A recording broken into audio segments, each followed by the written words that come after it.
ఏం తినబుద్ధి కానప్పుడు ఈ చట్నీ చేసుకున్నారంటే అన్నం మొత్తం దీంతోటే తినేయొచ్చు, అంత టేస్టీగా ఉంటుంది. 50 గ్రాములు పల్లీలు, 3 టమాటా, పచ్చిమిర్చి, చిన్న నిమ్మకాయ సైజ్ చింతపండు, జీలకర్ర 1 స్పూన్, వెల్లుల్లిపాయ 1 తీసుకోండి. మెంతికూర వచ్చేసి ఒక పెద్ద కట్ట. ఇప్పుడు మనము ముందుగా తీసుకున్న పల్లీలను అయితే డ్రై రోస్ట్ చేసుకోవాలి.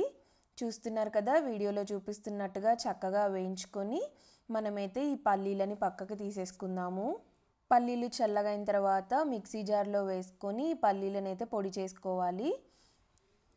నెక్స్ట్ మన ప్రాసెస్ ఏంటంటే పల్లీలు వేయించుకున్న కడాయిలోనే ఒక 2 స్పూన్స్ ఆయిల్ వేసుకొని పచ్చిమిర్చీలను వేయించుకోవాలి.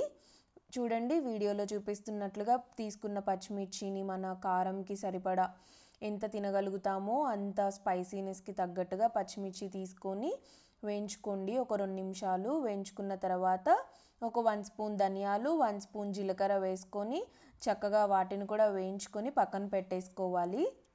పక్కన పెట్టేసుకున్న తర్వాత చూడండి, అదే కడాయిలో ఆయిల్ ఉంది కదా, ముందుగా మనము తీసుకున్న మెంతికూరని చక్కగా కట్ చేసుకొని మెంతికూరను కూడా వేయించుకోవాలి. ఆయిల్లో కొంచెం మగ్గాలన్నమాట. మనకి ఆయిల్లో మెంతికూర అనేది ఆ చేదు అంతా పోయి, చూడండి ఈ టైంలో మనమైతే టమాటో కట్ చేసుకున్నాం కదా 3, ఆ టమాటో కూడా వేసేసుకొని చింతపండు వేసేసుకుందాము.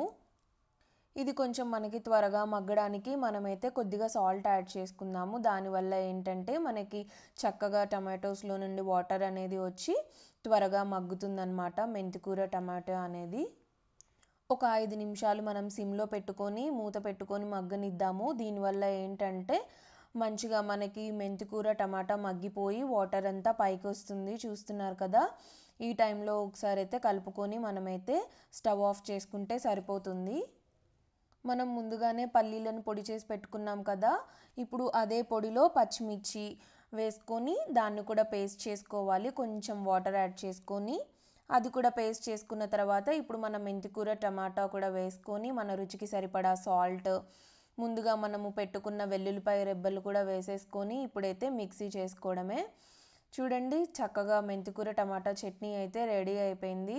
ఒక్క ఆమ్లెట్ వేసుకొని ఈ పచ్చడి వేసుకొని తిన్నారంటే అన్నం అంతా దీంతోటే తినేస్తారు, అంత టేస్టీగా ఉంటుంది. మీరు కూడా డెఫినెట్గా అయితే ట్రై చేయండి మన మెంతికూర టమాటా చట్నీని. మీకు ఎలా వచ్చిందో నాకైతే కమెంట్స్లో చెప్పండి. బాయ్.